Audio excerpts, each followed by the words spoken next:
Hello students, आज का topic है विद्युत रासायनिक श्रेणी और इसकी विशेषताएं।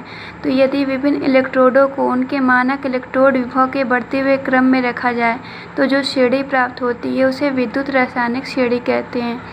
यहाँ पे मानक इलेक्ट्रोड विभव अपचयन विभव या ऑक्सीकरण विभव दोनों ही हो सकते हैं, लेकिन सामान्यतः मानक इलेक्ट्रोड विभव का प्रयोग मानक अपचयन विभव के लिए करते हैं।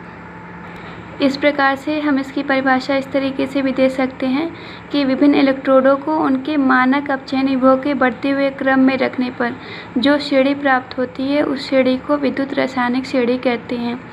ये मानक अपचयन विभव हाइड्रोजन के मानक अपचयन विभव को 0 मानकर उसके सापेक्ष निकाले गए हैं।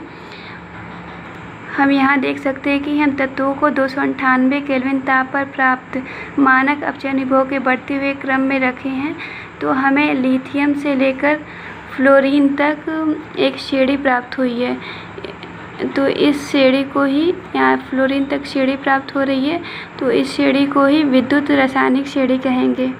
हम यहाँ देख सकते हैं कि इलेक्ट्रोड विभव के ऋणात्मक मान पहले घट रहे हैं, फिर घटते घटते यहाँ पे हाइड्रोजन पे ये 0 हो गया है, हाइड्रोजन पे 0 हो गया, फिर उसके बाद उनके धनात्मक मान बढ़ने लगे हैं और बढ़ रहे हैं। इस तरीके से बढ़ते बढ़ते फ्लोरीन पे सबसे अधिक मानक अपचयन विभव प्राप्त हो रहा है।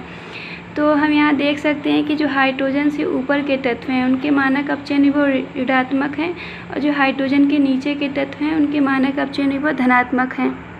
और यहाँ पर इलेक्ट्रोड की इलेक्ट्रोड अभिक्रियाएँ दी हुई हैं जहाँ पे आयनों में इलेक्ट्रॉन का संयोग हो रहा है, यानी उनका अपचयन हो रहा है। अब हम विद्युत रासायनिक श्रेणी की कुछ विशेषताओं को देखेंगे। तो हाइड्रोजन का मानक अपचयन विभव 0 है और हाइड्रोजन से ऊपर स्थित जो इलेक्ट्रोड धातु हैं उनके मानक अपचयन विभव ऋणात्मक हैं और जो नीचे हैं उनके मानक अपचयन विभव धनात्मक हैं। तो इस तरीके से हम देख सकते हैं कि ऊपर के तत्वों का मानक अपचयन विभव हाइड्रोजन से कम है और नीचे के तत्वों का मानक अपचयन विभव हाइड्रोजन से अधिक है।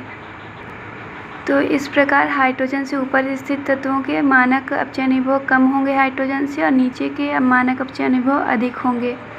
तो अब अगर हम 2 तत्वों के इलेक्ट्रोडों को आपस में जोड़ रहे हैं तो उनको जोड़ने पर जिस इलेक्ट्रोड मानक अपचयन विभव अधिक होता है उनका अपचयन होता है और जिस इलेक्ट्रोड का मानक अपचयन विभव कम होता है उनका ऑक्सीकरण होता है।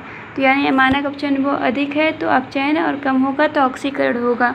तो जब हम किसी ऊपर स्थित हाइड्रोजन से ऊपर स्थित जो धातु तत्व हैं उनके इलेक्ट्रोडों को अगर हाइड्रोजन के इलेक्ट्रोड से जोड़ रहे हैं तो चूँकि हाइड्रोजन का मानक अपचयन विभव अधिक है और इस तत्व का ऊपर वाले तत्व का कम होगा, तो इस तरीके से हाइड्रोजन का अधिक होने की वजह से हाइड्रोजन का अपचयन होगा जबकि ऊपर स्थित तत्वों का ऑक्सीकरण होगा। तो इस तरीके से जब हम हाइड्रोजन से ऊपर स्थित किसी भी तत्व को हाइड्रोजन से जोड़ेंगे तो जोड़े जाने पर इन तत्वों का ऑक्सीकरण होता है। और इसी प्रकार हम देख सकते हैं कि हाइड्रोजन से नीचे जो तत्व स्थित होते हैं उनके मानक अपचयन विभव का मान हाइड्रोजन से अधिक होता है। तो जब इन तत्वों को अगर हम हाइड्रोजन से जोड़ेंगे तो इनका मानक अपचयन विभव अधिक होने की वजह से इनका अपचयन होगा और हाइड्रोजन का ऑक्सीकरण होगा।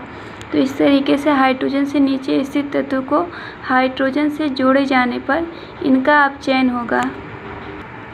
और हम जानते हैं कि यदि किसी विद्युत रासायनिक सेल में जिस क्षण पे ऑक्सीकरण होता है वो एनोड की भांति कार्य करती है और जिस क्षण पे अपचयन अभिक्रिया होती है वो कैथोड की भांति कार्य करती है। तो इस प्रकार से हम कह सकते हैं कि जब हम किसी भी धातु तत्व इलेक्ट्रोड को हाइड्रोजन से जोड़ेंगे तो अगर उनके मानक अपचयन विभव का मान ऋणात्मक होगा तो वो एनोड की भांति कार्य करेगी और अगर उसके मानक अपचयन विभव का मान हाइड्रोजन से जोड़े जाने पर धनात्मक होगा तो वो कैथोड की भांति कार्य करेगी। अगली विशेषता है, जब हम श्रेणी में ऊपर से नीचे जाते हैं तो उनके मानक अपचयन विभव का मान जो है बढ़ता है, यानी उनके अपचयित होने की प्रवृत्ति बढ़ेगी। अपचयन विभव बढ़ रहा है तो ये आसानी से अपचयित होने लगेंगे, यानी अपचयन होना मतलब कि इलेक्ट्रॉन को ग्रहण करने की प्रवृत्ति इनकी बढ़ेगी।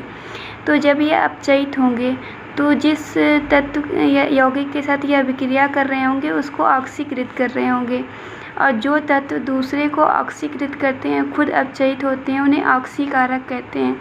तो इस तरीके से अपचयित होने की प्रवृत्ति बढ़ने के साथ साथ इनका ऑक्सीकारक गुण बढ़ने लगेगा। तो इस प्रकार से जो श्रेणी में सबसे ऊपर तत्व है लिथियम आयन, वो दुर्बल ऑक्सीकारक होगा, जबकि श्रेणी के सबसे नीचे स्थित तत्व फ्लोरीन जो होगा वो प्रबल ऑक्सीकारक होगा। इसी प्रकार से हम अगली विशेषता देख सकते हैं कि जब हम श्रेणी से में ऊपर से नीचे जाते हैं तो चूँकि उनके मानक अपचयन विभव का मान बढ़ता है, तो इसलिए उनके मानक ऑक्सीकरण विभव का मान घटेगा, क्योंकि मानक ऑक्सीकरण विभव मानक अपचयन विभव के ऋणात्मक मान के बराबर होते हैं। तो इस तरीके से एक के बढ़ने से दूसरे का मान घटने लगेगा। तो जब मानक ऑक्सीकरण विभव घटेगा तो उनके ऑक्सीकृत होने की प्रवृत्ति घटेगी, यानी वो आसानी से ऑक्सीकृत नहीं हो सकेंगे, तो यानी इलेक्ट्रॉन त्यागने की प्रवृत्ति इसमें घटेगी। तो जब ये ऑक्सीकृत नहीं हो पाएंगे तो दूसरे को अपचयित नहीं कर सकेंगे। इस तरीके से जो इनके अपचायक गुण होंगे वो भी घटेंगे। तो हम देख सकते हैं कि जो श्रेणी में सबसे ऊपर तत्व है लिथियम, वो प्रबल अपचायक होगा, लेकिन जैसे जैसे श्रेणी में नीचे जाएंगे उनके अपचायक गुण घटते जाएंगे और नीचे जो फ्लोरीन है वो सबसे दुर्बल अपचायक होगा।